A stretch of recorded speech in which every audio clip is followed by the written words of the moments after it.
Senate Majority Leader Mitch McConnell, House Speaker Ryan, they're at the White House meeting with the President as we speak. Now, on the agenda, government funding. Joining us, Minnesota Congressman Erik Paulsen. Sir, I want to talk to you about this Tax Cuts 2.0. We've detailed the proposal on the program, and it's really terrific for middle America. But, and I think you know what I'm going to say, it hasn't got a prayer of getting through the Senate. It'll never see the light of day, will it?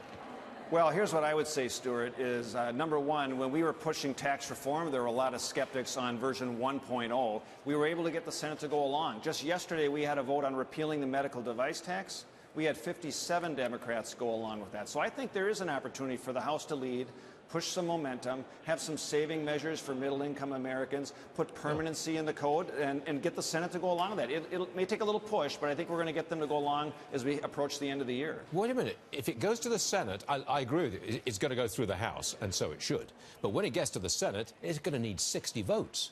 That means you're going to need 10 Democrats on board and every Republican on board. Senators Corker and Flake, Republicans, they're not going to go for it. They're worried about the deficit. Where are you going to get the votes? Well, there's a handful of members, though, I also think, that didn't vote for tax reform 1.0, right? The first version of Democrats that say, hey, we've seen the benefits in the economy.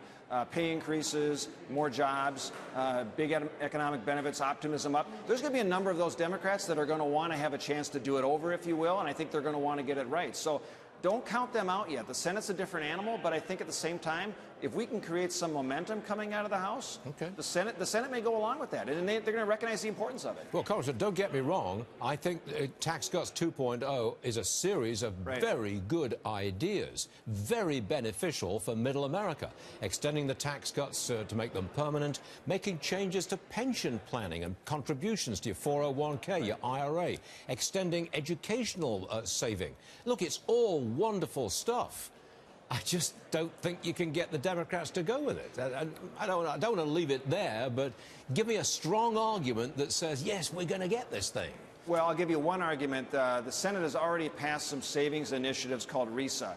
Bipartisan support. It's sitting on the sidelines. So if we can marry that up with what we have coming forward in the House on tax reform 2.0, I think we've got some bipartisan opportunity there. And the president's going to weigh in, too. This is a chance to show how the economy can even be stronger and do better and help people save more for the future. Would you mind if I lobbied you for just 1 second? Because there's one, here it comes, there's one rule change I'd really like to see.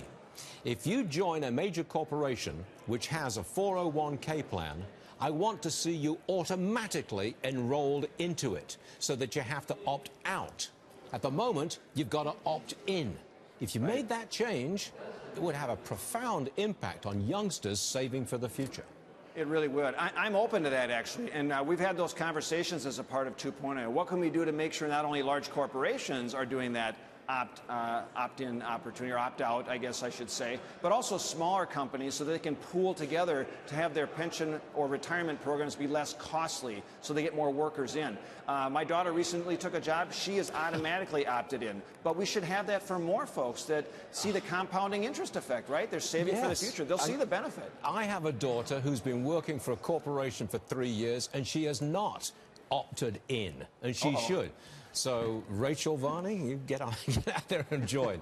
Congressman Paulsen, thank you so much for joining us, sir. We do appreciate it. Thanks, Stuart.